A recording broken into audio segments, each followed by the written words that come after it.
All right, before we get this episode started, after you watch this, if you enjoy it, please remember to subscribe, like, comment, and share. I really appreciate you taking the time to watch this video and my channel. A big thank you to you for that. Now, here's this week's episode.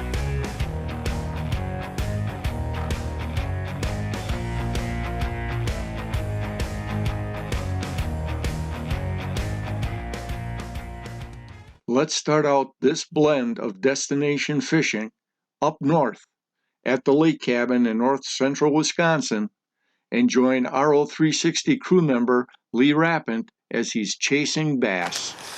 Hi everybody, and welcome to another episode of Rappent Outdoors 360. And we're going to be chasing some bass here.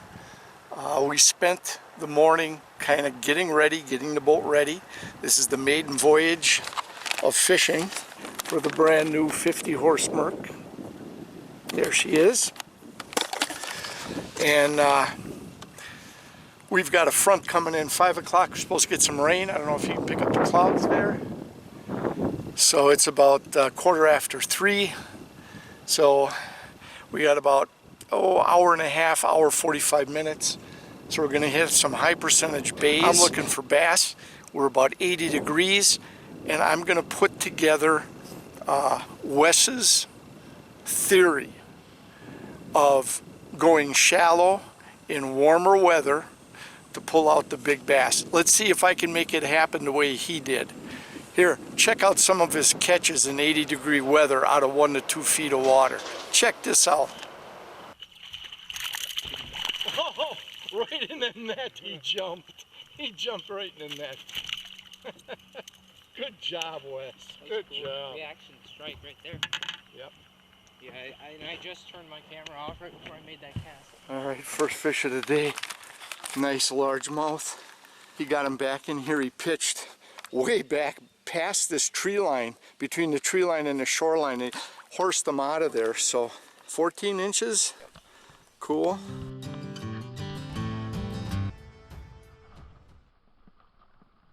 That was so cool. I saw him grab it and everything.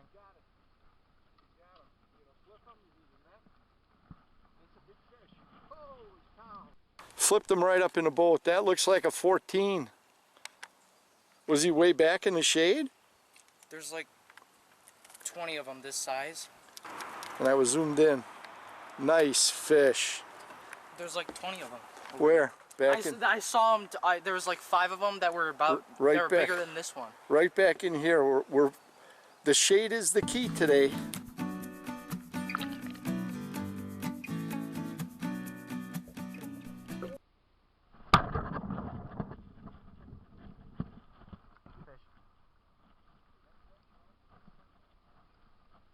Not hear me?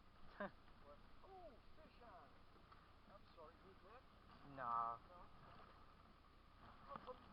Ooh.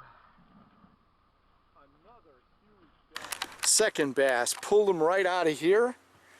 Nice. Well, I'm concentrating on my fish. He goes, "Did you not hear me?" Nice. Give me a big smile there.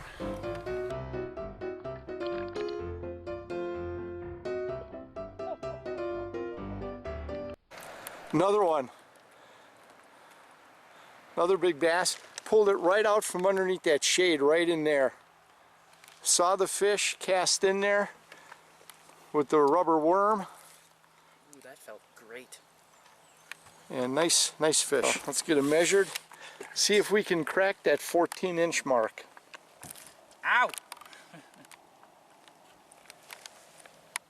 What do we got? 13 and a half. 13 and a half. Didn't make the 14-inch mark. I gotta get the net. I think we busted 14.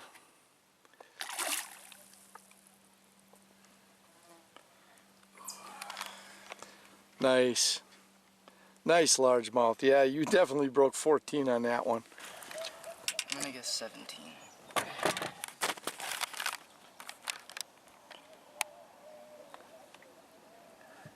16. 16? Yeah. 16-inch bass, largemouth. Nice catch.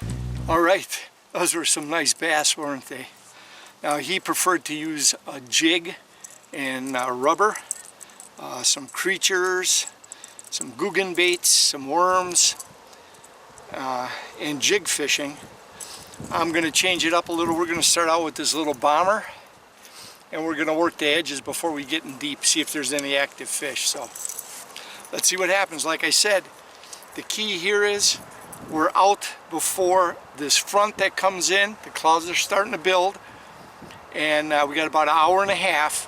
You pick your times, high percentage spots, put the weather in your favor, and go get them. Let's see what we can do.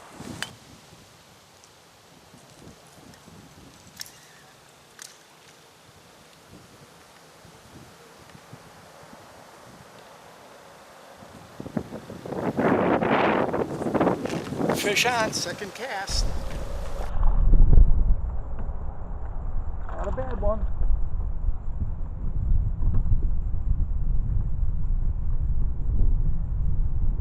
Get him on board.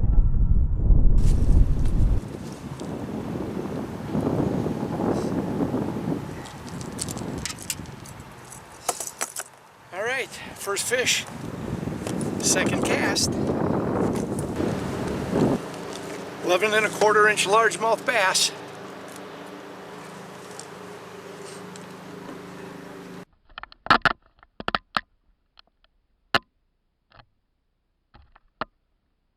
There he goes.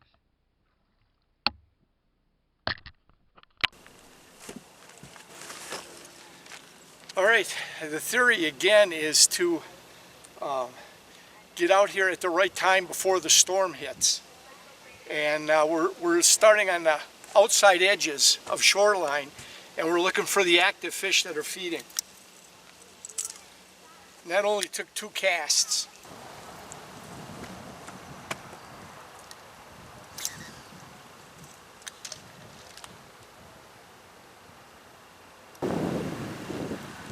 Boy, 2 casts for the first fish and now nothing. Like I said, we're working the outside edges of any structure here along the shoreline. I'm not pitching in deep. We're using that little bomber and seeing if we can't attract some active bass.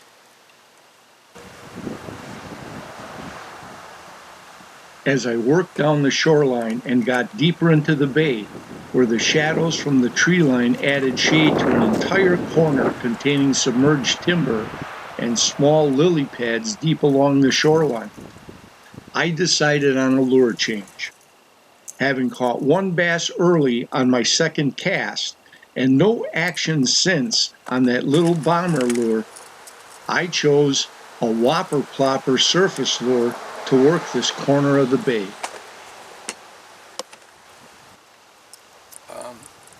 I'm coming in where there's a lot of submerged wood, and I want to make sure I stay on top of it and don't get snagged.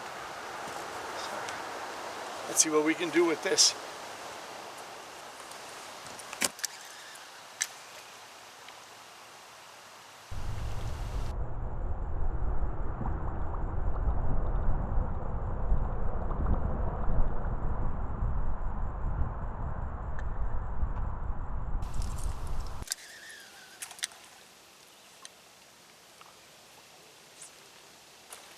Fish on.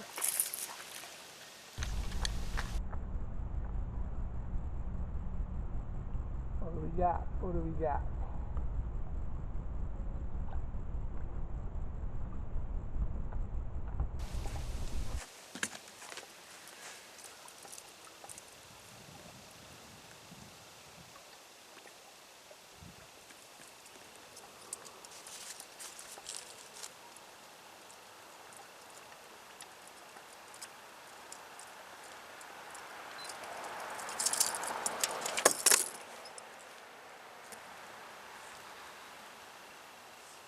Small largemouth, 10-inch small largemouth bass. All right, let's get the release cam going.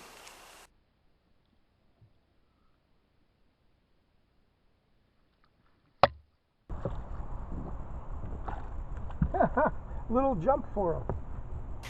This second fish, the 10-inch largemouth bass, was on a top water. I'm able to pitch that in a little deeper.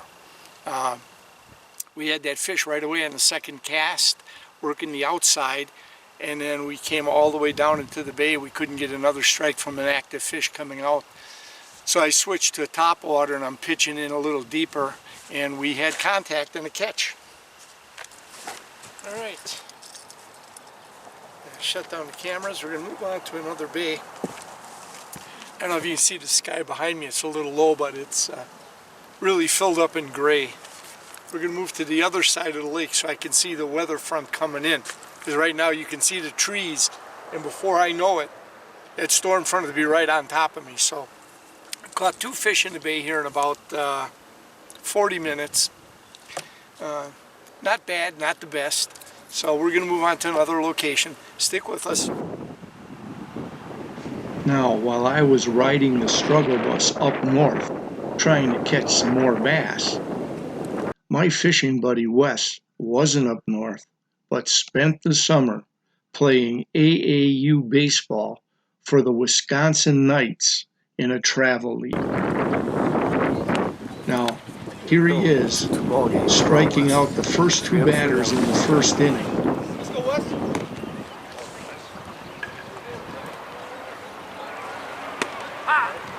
One and one.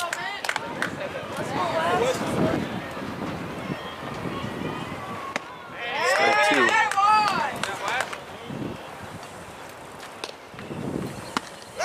Struck him out. Lead off strikeout. Attaboy, Wes. 1 down.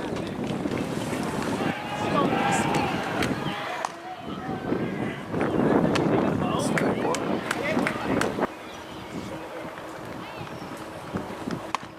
Strike 2.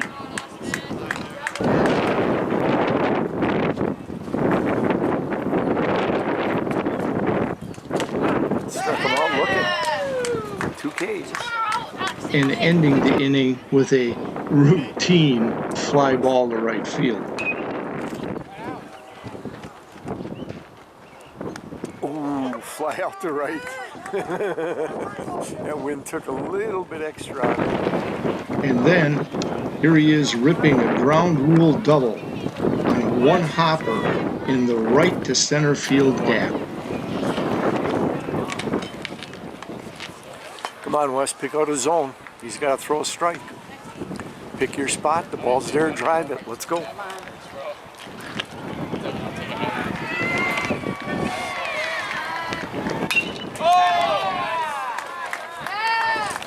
It's in the gap.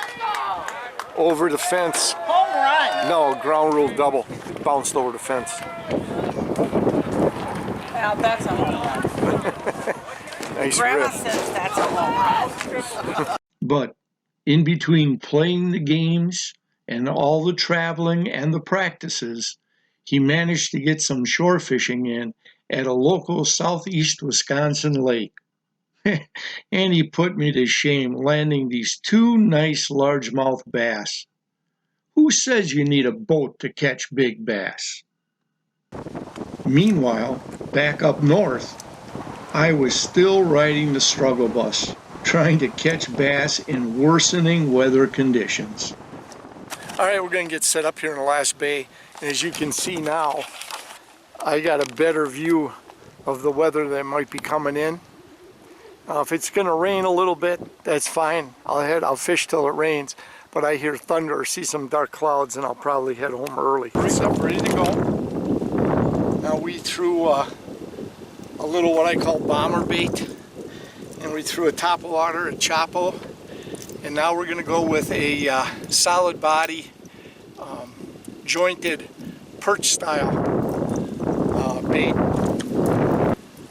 Let's get to fishing.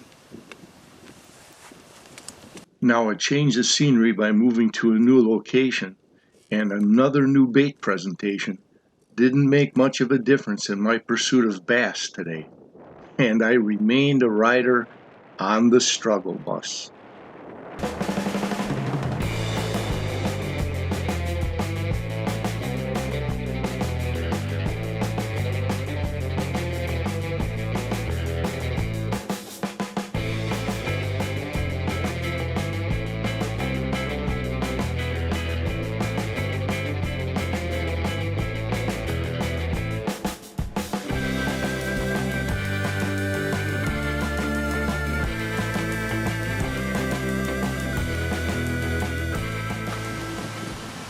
Then, out of nowhere, a loon calls.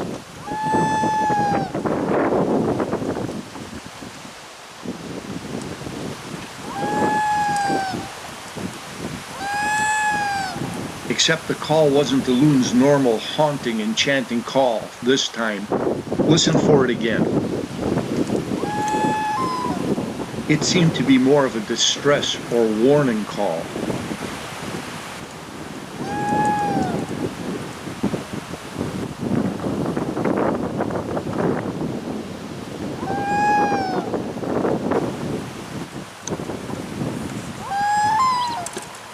And then I knew why. I heard the sound of an eagle chirping overhead. There's a couple of eagles up here and a loon. This is cool. Let's see if we can get them on tape.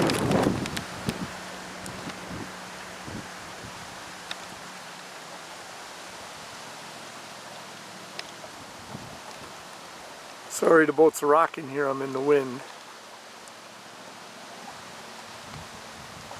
There's the other one. Now, undoubtedly, the loon's call was because of the eagles overhead and was more of a warning call. And where'd that loon go? I don't see him in the water at all here now. Well guys, that's it. It is 5 o'clock. Only put 2 fish in the boat. It still hasn't rained yet, but I said I'd only fish till 5, and it is 5. We did see some wildlife, and I was able, they're gone now, but I was able to pick up those couple of eagles. But that loon, oh, there it is. I was just gonna say, oh, the loon dove down.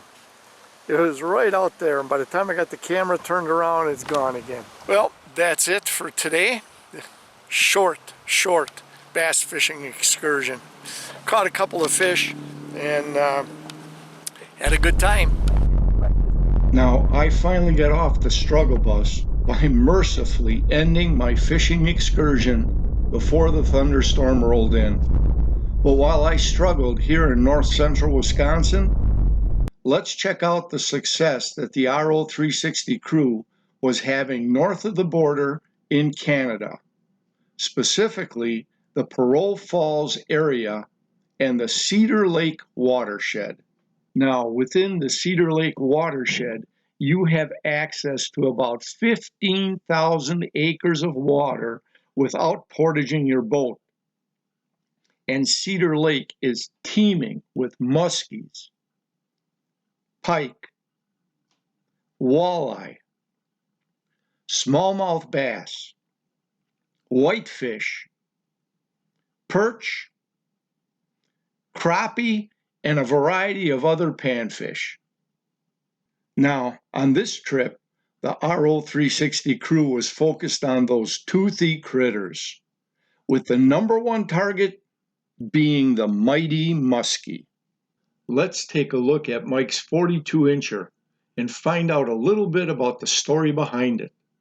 This first muskie of the trip was taken on the very first spot the crew decided to fish. Now, the background story was that as Mike hooked up with this muskie, Stephen was watching a 50-inch plus class muskie follow his figure 8 until it turned off. So, big action to start this muskie trip, almost a doubler of a 42-inch and a 50-inch plus class muskie at the very first stop pitching baits. Now let's take a closer look at Mike's muskie.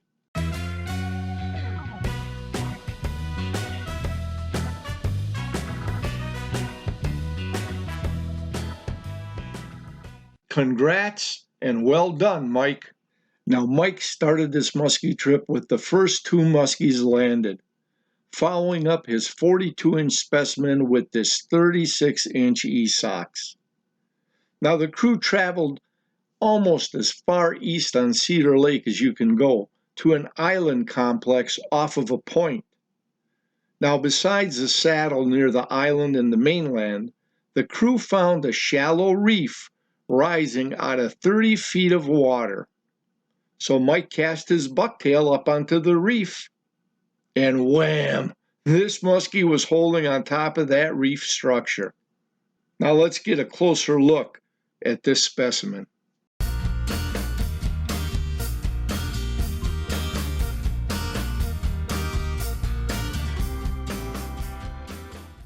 Now finally, a change of pace as Adam boats the next muskie. Now Adam was doing a figure eight boat side and glanced away for a second. Now in that split second or two, this 43-inch beast gently mouthed his presentation. Adam said, "I didn't even feel the pressure of this muskie on the end of the line." But Stephen happened to glance down to peek at his figure eight. Stephen saw it all and couldn't believe Adam had not even tried to get a hook set yet. So he yelled out, "Adam, hook set, set your hook." Adam reacted immediately and landed this 43-inch muskie. Now this picture is Mike handling the muskie with Adam smiling for this pick behind and to the right. Now take a look at the head on this one.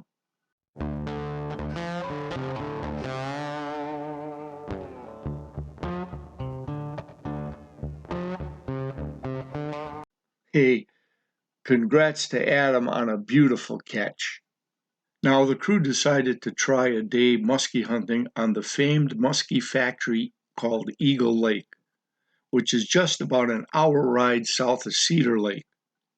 Now having never fished there before and limited to just one day, they pitched in to hire a guide for the day. Now they saw and had follows from 7 muskies that day as the guide put them on the fish. But a 48-inch giant had them all fired up. As Mike made first contact with it as it followed his bucktail back to the boat, but got spooked and turned off sharply. Then, on the very next cast by Adam, it appears again, and Adam's retrieve enticed it close to the boat, and as his retrieve turned into a figure eight, this beast attacked his bait, only to find the sting of the barb and a good hook set. So let's check out Adam's 48-incher and the biggest muskie of the trip so far.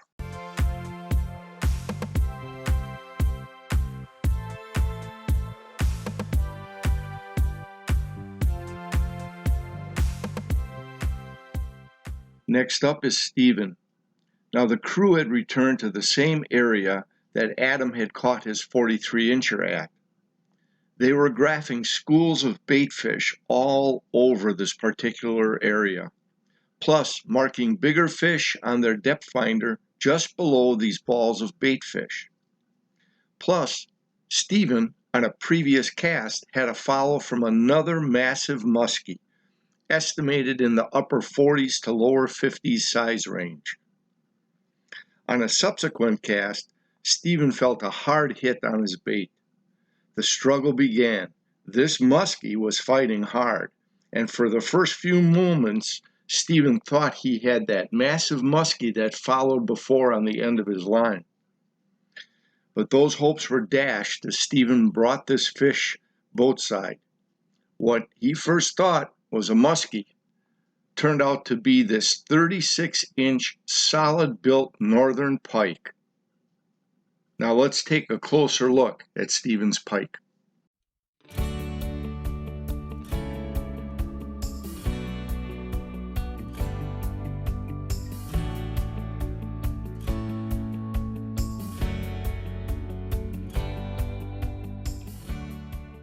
Now, with a lull in the action for Mike after he boated the first 2 muskies of the trip, the muskie gods shined the light on Mike again, and he closed out the muskie trip with the last muskie of this week's hunt. And Adam returned the favor of Mike handling his 43-incher by giving Mike's arms a rest as Adam handles this 40-inch plus muskie for this photo op. Now let's take a look at the last muskie of the trip and Mike's catch.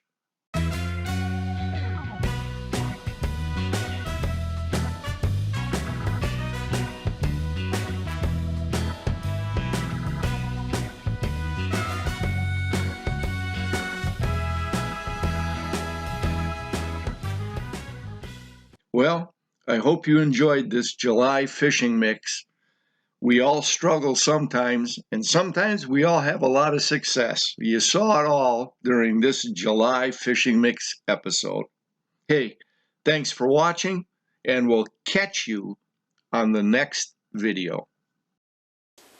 Feel free to comment below, or if you don't want to comment in the public eye, we can also be reached at rappingoutdoors360@gmail.com. Now, if you know somebody you think might enjoy this video series, please feel free to go ahead and share this video or this link with your friend. And as always, whether you fish or hunt, remember, practice CCR. Catch, conserve, replenish. Make sure that that resource is available for future generations. See you next time, guys.